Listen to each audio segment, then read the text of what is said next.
Donald Trump 2027-ci ilə qədər 1,5 trilyon dollarlıq xəyalındakı hərbi sistemi qurmağı hədəfləyir. Təsəvvür edin ki, elə bir məbləğ var ki, bununla 8 fərqli ölkənin ümumi dövlət xərclərini, məktəblərindən tutmuş xəstəxanalarına, yollarına qədər 6 dəfə maliyyələşdirmək olar.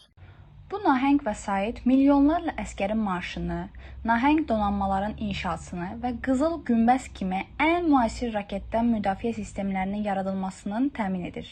Rəqimin nə qədər fantastik olduğunu anlamaq üçün gəlin ABŞ-ın bu büdcəsini MDB ölkələri ilə müqayisə edək. MDB ölkələrinin ümumi büdcəsi Rusiya xaric təxminən 148 milyard dollardır. Bu məbləğ Qırğızstandakı yolların təmirindən tutmuş, Qazaxstandakı müəllimlərin maaşına, Azərbaycanın bütün dövlət layihələrinə qədər hər şeyi əhatə edir.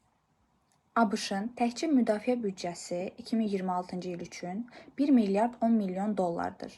Yəni ABŞ-ın sadəcə ordusuna ayırdığı pul bu 9 ölkənin bütövlükdə dövlət olaraq xərclədiyi bütün vəsaitdən 7 dəfə çoxdur. Bu məsələ təkcə pulla bitmir.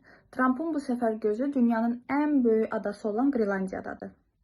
2026-cı il planlarında bu ada milli təhlükəsizlik prioriteti kimi qeyd olunur.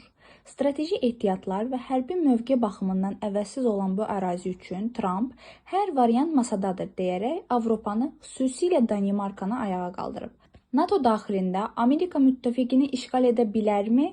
Sualı artıq gündəmdədir.